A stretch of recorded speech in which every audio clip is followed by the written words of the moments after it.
Hi friends, हमारा आज का टॉपिक है deindustrialisation, its meaning, its causes and its impact on Indian economy. तो सबसे पहले हम समझने की कोशिश करते हैं कि डी इंडस्ट्रियलाइजेशन के माने क्या होता है। सनतकारी के खात्मे के मुतालिक माहिर स्कॉलर डेनियल थॉर्नर इजहार ख्याल करते हुए कहते हैं कि काम करने वाले लोगों को अब दूसरे कामों में इस्तेमाल किया जाने लगा था। अगर सनतकारी का मतलब होता है सनतों की तरक्की और भलाई, तो गैर सनतकारी का मतलब हुआ सनतों का जवाल या खात्मा।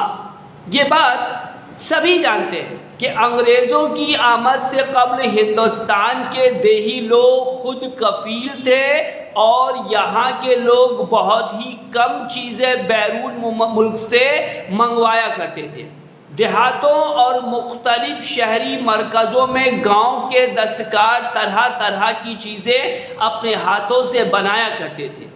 ये लोग कारामद और ऐशो इशरत के साजो सामान भी बनाया करते थे और मुल्क के अंदरून बैरून सभी मंडियों में उनकी शदीद खपत थी। आमतौर से ज़राअत और दस्तकारी दोनों साथ साथ चलती थी। कहने का मतलब यह है कि किसान ख़ानदान फुर्सत के औकात में दस्तकारी के कामों में भी मशगूल रहते थे, मगर नौआबादियाती मईशत में दस्तकारियाँ तबाह हो गईं और इस तरह हिंदुस्तानी मईशत की बुनियादें हिल गईं और रवायती सनतें ख़त्म हो गई। अब हमारा मुद्दा है why Indian industries decline, Hindustan की सनतें तबाह क्यों कर हुई? तो इसका जवाब है हिंदुस्तानी सनतें ज़वाल पजीर होती चली गई, जिसके पीछे हस्ब-ज़ेल असबाब कार फरमा थी।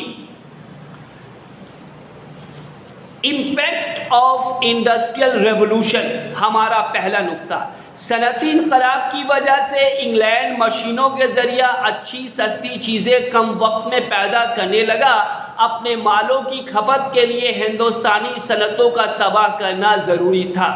Next point, suppression on weavers and artisans. East India Company के एजेंट घरेलू दस्तकारों और बुनकरों पर जुल्मों सितम की इंतहा करते थे।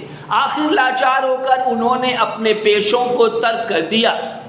अनइक्वल कॉन्टेस्ट, बरतानवी चीज़ें मशीनों से तैयार की जाती थी, जबकि हिंदुस्तान में हाथों से मशीनों से बनी चीज़ें, हाथों की बनी चीज़ों के मुकाबले मशीनों की चीज़ें जो होती थी वो अच्छी और सस्ती हुआ करती थी। जाहिर बात है इस नाबराबरी के मुकाबले ने हिंदुस्तानी सनतों को तबाह कर डाला।